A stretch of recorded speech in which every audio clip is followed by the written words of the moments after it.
So back in May, I was approached by Hasselblad to see if I'd be interested in beta testing their new X2D II camera system and 35 to 100mm E lens, two new additions to the lineup that bring some much welcomed features and capabilities. And since then, I've spent the last 6 months using the pair on a number of different trips across England, Wales, and Scotland.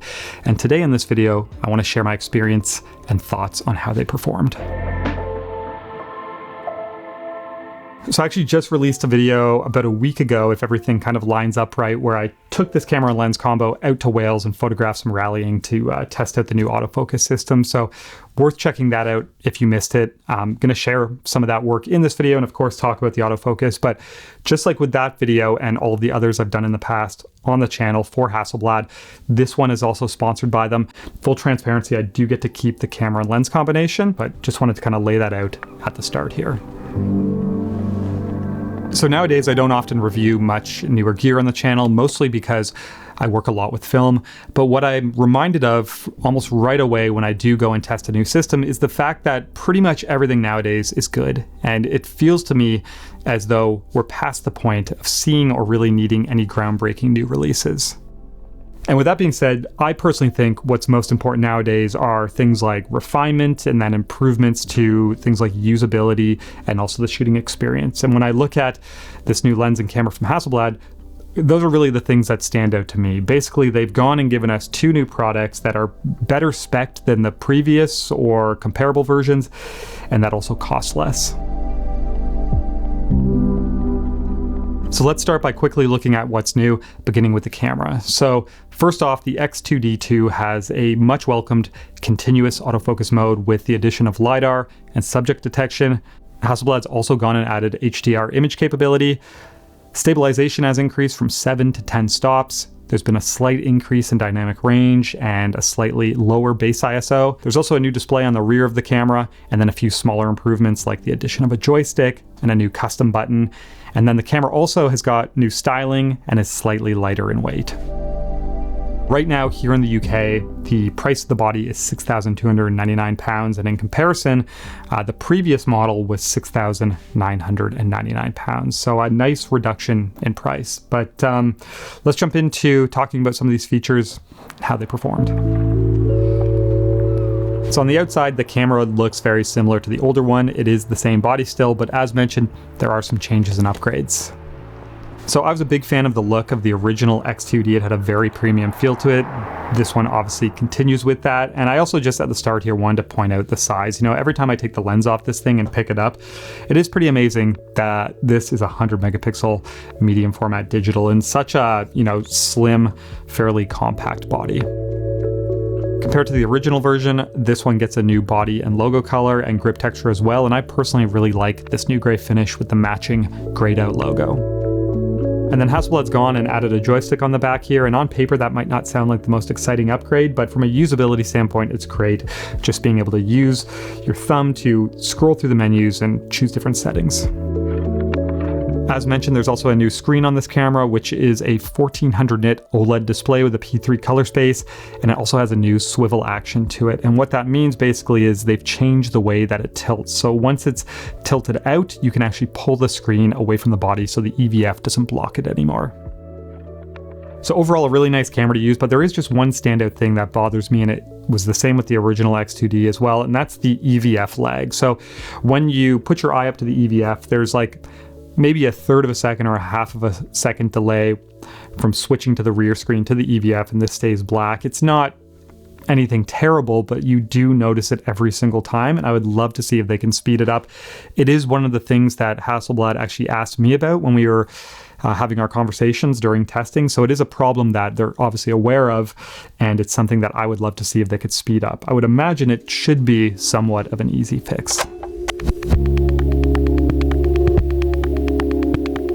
So this camera still has the 100 megapixel 4.3 sensor from the previous version, but they say it's been enhanced, specifically listing a slight increase in dynamic range up to 15.3 from 15 and dropping the base ISO down to 50 from 64. Now I think you'd be hard pressed to notice those differences in real world shooting, but regardless, I will say, the image quality and performance was impressive with the old camera and is still very impressive with this one. You basically just get these incredibly flexible files that have a very nice look to them from a color and a contrast standpoint.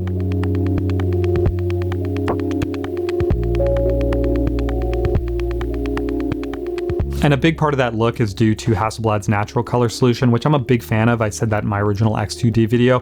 I like the idea of having one option, not multiple presets or looks built into the camera. And basically you get this base image file that is very neutral, very well balanced, and is just kind of a great starting point to go and do your edit from.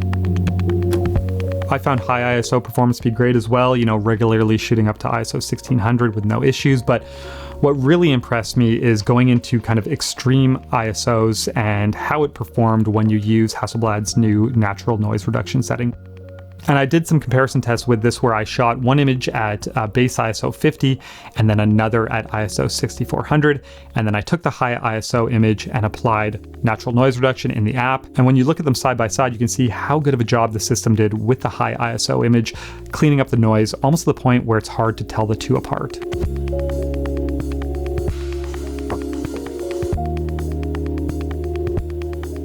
On the actual image quality side of things, though, I will say probably the biggest addition to this new camera is Hasselblad adding an HDR feature.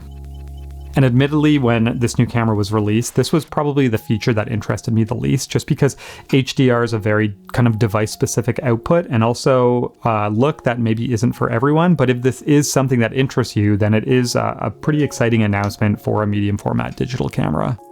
But how this works is Hasselblad's gone and basically created an end-to-end HDR workflow. So in camera, you can choose to shoot either in HDR, HEIF, or JPEG image, which can then be viewed in HDR on the new rear screen, and then edited in HDR on the Phocus app, and then exported in HDR as well for compatible devices. And Hasselblad describes their approach to HDR as creating an image that has enhanced shadow and highlight detail. And you can see that difference here specifically with this HDR image I have in Phocus on my MacBook Pro as I toggle between SDR and HDR modes. So if you're into this kind of thing, it's a pretty exciting addition to have that kind of end-to-end HDR feature in this digital medium format camera. But it is important to remember that the HDR image you export will only look the way it did on your screen if it's also being viewed on an HDR compatible device. And that brings us to Hasselblad's Phocus software now, which is an important piece of the puzzle, especially for things like the natural noise reduction and also the HDR image editing. But it's also something that I have a love-hate relationship with. So Phocus is available as an app for your phone or desktop software, and I do think that this is the best tool to use to convert Hasselblad's RAW files just to get the best color and contrast, and of course the different features that are built into this. And the app version is one that at first I didn't think I'd use much, but it actually quickly won me over. So with the app, the layout and the features are great. It also has full RAW processing capability, and everything just runs so smooth and so fast. This is on my iPhone 15 Pro, but I also run it on just some older iPad mini that I have, and it's exactly the same. So it's impressive how well it actually deals with these 100 megapixel files. But one of the features I love the most is that Phocus allows you to connect to the camera at any time, even when it's powered off, and download all of the images into the app so you can edit them afterwards. And I found myself using this way more than I thought. As an example, when I was out at the rally event, when it was over, I was walking the course back to my car. The camera's in my backpack powered off, and I was able to connect to it. I'm downloading images, I'm reviewing them, I'm doing some edits and stuff. So just a really neat, kind of well thought out feature.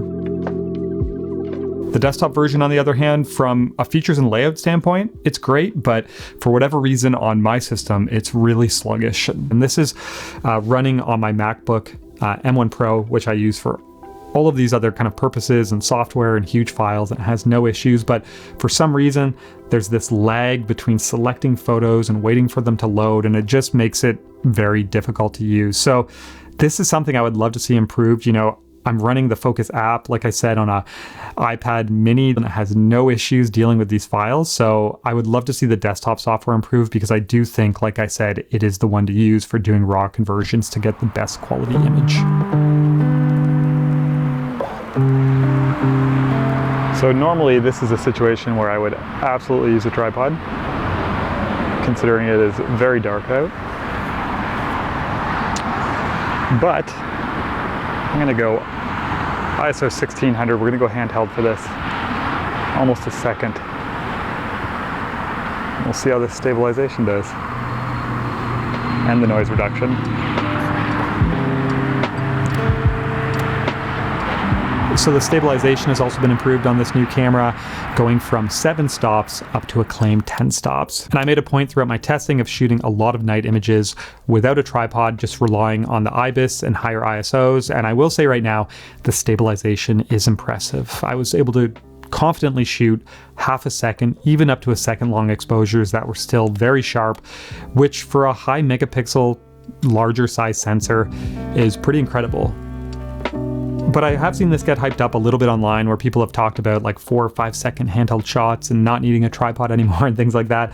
And at least in the tests I did, there was a noticeable difference anything over say a second, and you would start to notice softness.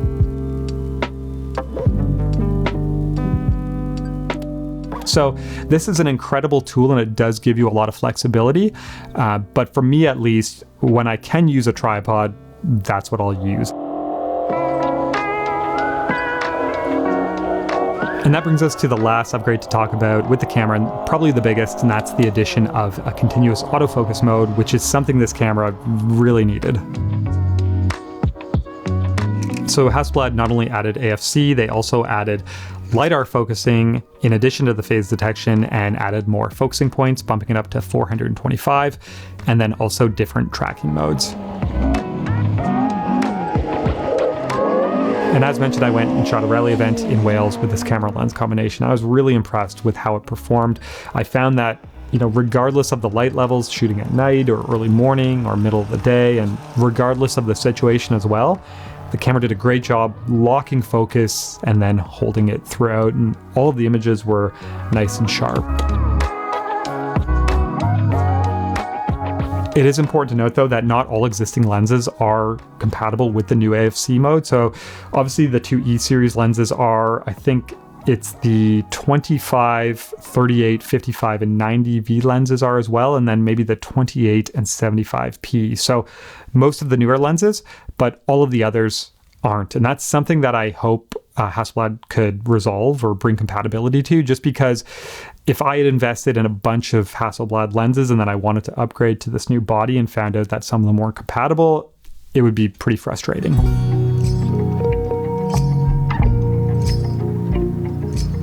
All right, so that brings us to the new lens now, the second half of this kit I've been using. So the XCD 35-100mm is the second addition to the E series lenses, the first being the 20-35. And Hasselblad say on their website that these E series lenses offer unparalleled image quality even compared to the primes. So these are kind of like the best of the best that they offer.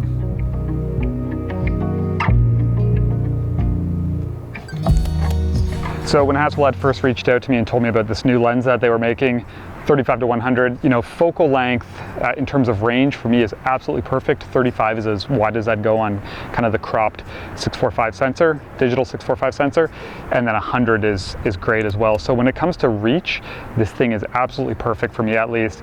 2.8 on the wide end, which is nice. It does change as soon as you touch the zoom ring. So as soon as you get away from 35mm, the aperture starts stopping down. It is large though, and obviously that kind of comes with the territory, with this zoom range and with the speed of it.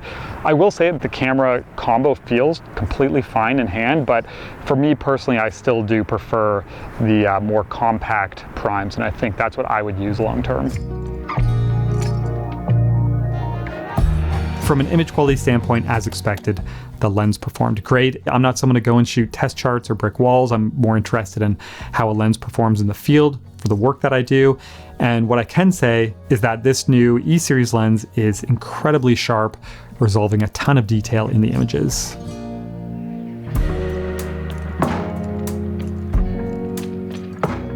But on top of that, if we go back to that kind of refinement angle that we spoke about at the start, this lens falls in that direction as well. So, Obviously, this is a brand new product, but if you put it up against its closest comparable in the Hasselblad lineup, which is the 35-75, this lens is slightly smaller and lighter. It's faster focusing. It has a faster max shutter speed, and it's also cheaper as well.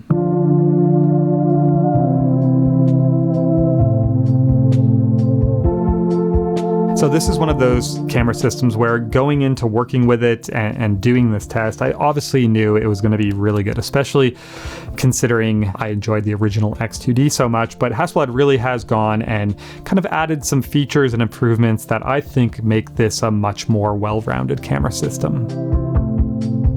And when I did that original X2D video, at the time I was a GFX 100S owner, back when I was shooting more digital.